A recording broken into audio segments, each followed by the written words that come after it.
जब वो अपना पहली वाली पत्नी का नहीं हुआ, हमारा नहीं हुआ, मेरा बच्चा का नहीं हुआ तो किसी का नहीं हो सकता है। नहीं हुआ तो किसी का नहीं हो सकता है। वो चली गई तो हम भी चली जाए। जी हाँ दोस्तों, ये जो आप वीडियो देख रहे थे वाकई में सच बात है, क्योंकि ये डीजे ऑपरेटर ने अपनी बच्ची को मार दिया है। सबसे बड़ी बात है कि एक बच्चा जो है दोस्तों अपनी माँ के लिए बहुत ही प्यारा होता है, लेकिन इसका कारनामा जो है दोस्तों ये बहुत ही नीच और गिरा हुआ इंसान है जिसका नाम डीजे ऑपरेटर है यार।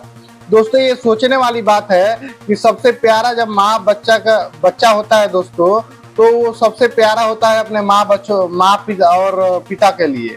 अब सोचने वाली बात है ये कैसा ऑपरेटर है जो कि अपने बच्चों को मार देता है, उसका दवा इलाज तक नहीं कराता है, और ऐसा बयान दे रही है ऑपरेटराइन कि वो मारा ऐसा कि उसका गर्दन मुड़ गया गाड़ी के पास। ये साला आदमी नहीं, ये हत्यारा है दोस्तों, हत्यारा। इसको अनसपोर्ट करिए, अनफॉलो करिए। ये बहुत ही निहायती गिरा हुआ इंसान है दोस्तों। इसको मतलब यार सोचने वाली बात ये है, जब इसके पास पैसा नहीं था तो ये जैसे सोशल मीडिया पे आके कुत्तों की तरह जैसी हरकतें करता है ना, वैसे करता है यार दोस्तों। इनको 10-5 रुपए हर यार जैसे इसके मुंह पे तो साले का नहीं देता, लेकिन इसके बच्चे के मुंह पे तो जरूर आदमी 5-10 रुपए दे ही देता कि चल भाई बच्चे का बात है तो इलाज करा ले। लेकिन ये साला इतना हरामी आदमी है, अब तो मुंह में से गाली नहीं देना चाहिए था दोस्तों, लेकिन अब बच्चे की बात आई है तो देना पड़ रहा है। अब सोचिए कितना ही गिरा हुआ इंसान है कि अपने बच्चे को मार देता है। अब इसके बारे में क्या बोलेंगे, देखिए डीजे ऑपरेटर क्या इसके बारे में बयान दे रही है। गलती हमनी में बा और के करम में बा, ना झगड़ा भई रही ना हमर बच्चा मरल। एक बार झगड़ा होत ल तने के वजन बा सेटलमेंट हो जात रहल, लेकिन अब की बार ऐसा कौन झगड़ा भइल जान हमरे के बच्ची के तनी खोएक पड़ल हैं। वो हमरा को मुअली के मारत रहलन, ओकरा बाद से फिर जान बचा के भगनी तो शिव मंदिर तर लगलन मारे। तब बबी हमार माने मोटरसाइकिलिया में लड़ा मारत रहलन और पछिया जन चलाएलन। ओइ में हमर बबी के नटैया में मरा गई।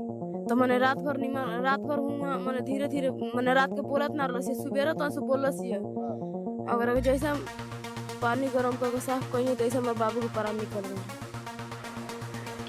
जी हाँ दोस्तों, ये पहले भी इसका वायरल वीडियो हो चुका है जबकि डीजे ऑपरेटर को मारता पीटता था, गाली गलौज करता था। अब सोचिए ये साला कितना ही गिरा हुआ इंसान है, और ये मारता पीटता क्यों था? सबसे बड़ी बात ये है किसी और दूसरी लड़की के चक्कर में मारता था।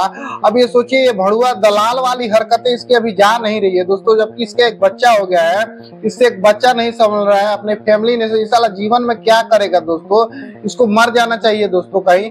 ये बहुत ही थर्ड क्लास का और फ्रॉड आदमी है, और सोशल मीडिया पे आके इतना हेवी फ्रॉड मार रहा है, ये बातें कर रहा है। आप लोग का डीजे ऑपरेटर और बड़ी दुख के साथ कहे के बात बजन की हमारे बेटी के तबियत खराब रहा, काफी सीरियस, तो हॉस्पिटल में लेकर जात गुजर गई है। तब मैंने हम बता दे चाहते नहीं बनी हमने गाँव के चाचा लगे, और हमने के अपने गाँव में छठियार कही तो कम से कम 5 से 7 लाख रुपए लगे। तो जितना भी डीजे ऑपरेटर बयान देते हैं, जे भी छपरी क्रिएटर बाटे बयान देता उल्टा सीधा, जितना ऑपरेटर हई कलन चाहे हौ कलन से कोनो बात नहीं के, और जे भी पत्रकार मीडिया पर ऑपरेटर गुस्सा में उतर बोल देता ऐसा कोनो बात नहीं के। एगो बीमारी रहल तो मतलब टाइम पर हॉस्पिटल लेके जात मतलब डेथ हो गई। तो वो सबके प्यार बा, सपोर्ट बा, और कि मैंने ऐसा कुछ नहीं किया। ये सबसे बड़ा बात है कि ये नशेड़ी और गंजेड़ी है साला। ये मतलब क्या ही बोलूं मैं दोस्तों, ये मतलब इसको ऐसा मतलब कहीं मिले तो बड़ी मार मारिए पहले इसको, ठीक है ना। ऐसा घटिया इंसान है, जब घटिया इंसान हो ना उसके साथ वैसा ही करना चाहिए जिसका उसका नियत हो दोस्तों। अब बताइए बेचारी जो भी है गलत सही जो भी करती है, लेकिन उसका एक बच्चा तो छीन लिया ना दोस्तों। ये सिर्फ अपने फायदे के लिए नहीं दोस्तों, ये दूसरी लड़की के चक्कर में उसको मार दिया, उसका इलाज नहीं करवाया। अबे तुम भीख मांग लेता, सोशल मीडिया पे जैसे आके रोता है वैसे मांग लेता यार, क्या दिक्कत था? देखिए इसका अभी क्या रो के हाल हो गया है।